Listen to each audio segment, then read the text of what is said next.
Pour moi, les gens qui ont payé une école de commerce ou d'ingénieur 10 000, 15 000, 20 000 euros l'année, vous vous êtes pris de la couille de la décennie, notamment à l'ère de l'IA. Je vais vous expliquer pourquoi. En tout cas, pourquoi c'est mon avis.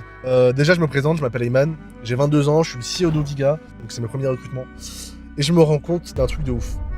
Plus les gens, ils ont un diplôme qui va être élevé, plus on va être déçu à l'entretien. C'est assez lunaire, vous allez me dire. Mais franchement, actuellement, les meilleurs recrutements qu'on a pu faire, notamment sur la partie commerciale, marketing, on n'a recruté qu'une personne, donc je peux pas encore vous dire. En tout cas, sur la partie commerciale, les gens qui ont fait des XP autres que des XP en entreprise, ça a été les meilleurs pour nous. Et ça, en fait, j'ai un peu du mal à le comprendre parce que moi, bon, je dis pas que je suis un très grand fan des études, très grand fan des diplômes, mais parce que j'ai même pas le bac pour être honnête, mais je me disais, ok, dans ces écoles, tu payes 10 000, 15 000, tu dois avoir des intervenants, des profs de ouf, limite tarif, t'es prêt à travailler, tu vas dégainer de ouf. Mais en fait, clairement, la valeur du diplôme en France, elle s'effondre complètement. Notamment à l'ère de l'IA, nous, tout le monde a un PhD, un doctorant dans sa poche pour pouvoir bosser avec lui. Et vraiment, ce truc-là d'avoir quelqu'un qui sort avec des connaissances générales, ça s'appelle strictement une IA, tout simplement. C'est pour ça que je me dis que là, nous, les premiers recrutements et les premiers le retour qu'on a pendant des entretiens, c'est les mecs qui ont des expériences avec du contexte dans le monde physique. Donc en gros, nous là, par exemple, pour les commerciaux, on vend un produit de com.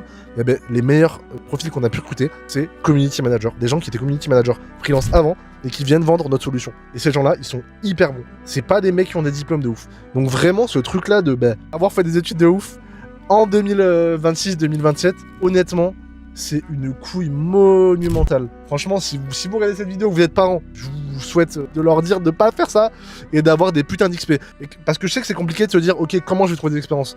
Parce qu'on sait très bien que personne veut nous donner la chance, personne veut nous dire, malheureusement, on a dû le dire à des gens, ouais, t'as pas d'expérience pour le poste et tout. Comment on peut trouver d'expérience? Bon, on vous demande pas de trouver un CDI. Franchement, montez une petite boîte, montez une micro-entreprise et essayez d'aller vendre des choses, essayez de faire un business et je vous jure que cette expérience, si personne ne veut vous la donner, comme disait Macron, mais créez-la, mais réellement. Et je vous demande pas de monter une boîte à je sais pas combien ou de faire un truc de ouf.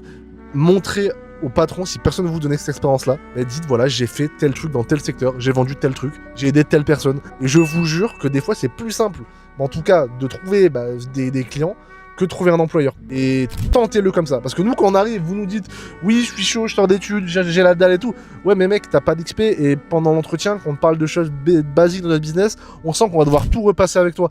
Donc voilà. N'hésitez pas à vous abonner et à liker cette petite vidéo.